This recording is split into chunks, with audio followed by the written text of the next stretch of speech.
네, 계속해서 포항에서 전해드리겠습니다.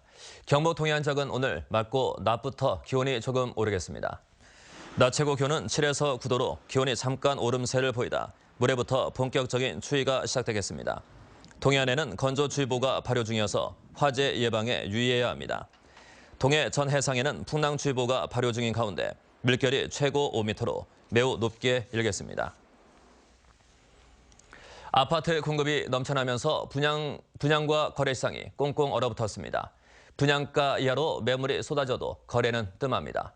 보도에 김철승 기자입니다. 포항의 대표적인 아파트 공사 현장. 공사 중인 아파트는 4개 업체 3,300여 가구, 건설을 추진 중인 아파트까지 합하면 모두 7,600여 가구나 됩니다. 이곳을 포함해 포항 지역의 아파트 시장은 얼어붙었습니다.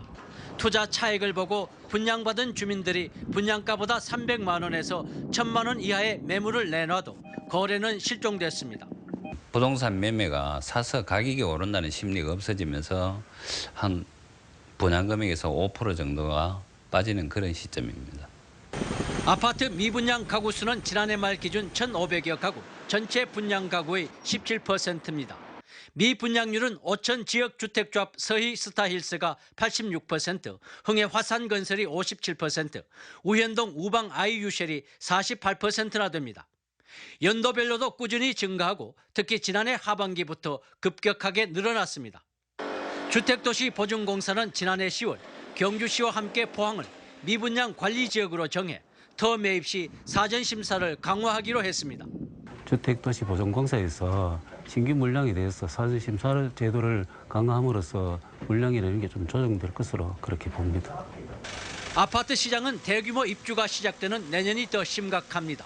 올해 입주할 아파트는 6개 단지에 1,900여 가구지만 내년에는 13개 단지에 10,000여 가구나 됩니다. 당분간 포항 지역 아파트 시장은 기대 수익이 사라지면서 침체 국면에서 벗어나기 힘들 것으로 보입니다. MBC 뉴스 김철승입니다. 경상북도는 국립해양과학교육관을 다음 달 착공해 오는 2020년 6월 개관키로 했습니다.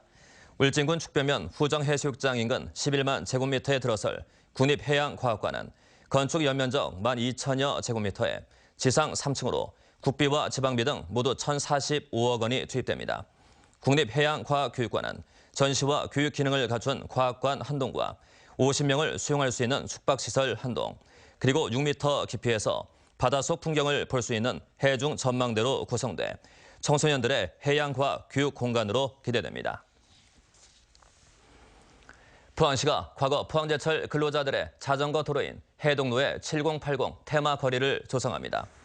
포항시는 해도동 동아타운에서 88 수도관까지 650m 구간에 사업비 5억 원을 투입해 다음 달 준공을 목표로 인도와 차도를 정비하고 버스킹 무대와 안내판을 설치키로 했습니다. 포항시는 사업이 완료되면 포항운하와 죽도시장, 큰 동해시장구와 연계돼 침체된 도시 공간에 활력이 생길 것으로 기대하고 있습니다. 해양수산부는 수산자원 남획 방지를 위해 법률상 금어기가 아닌 조업기간 중에도 일정 기간은 조업을 하지 않는 연근의 어휴어제를 추진한다고 밝혔습니다. 대상 어업은 연안 어업의 경우 통발구와 자망 등이며 근해 어업은 대형 트롤구와 대형 쌍끌이, 외끌이, 대형 선망 등입니다. 해양수산부는 어휴어제가 시행되면 조업기간 단축으로 인해 선원 인력의 고용 유지가 어려워질 것으로 예상되는 만큼 인건비 등 지원 방안을 검토할 계획입니다.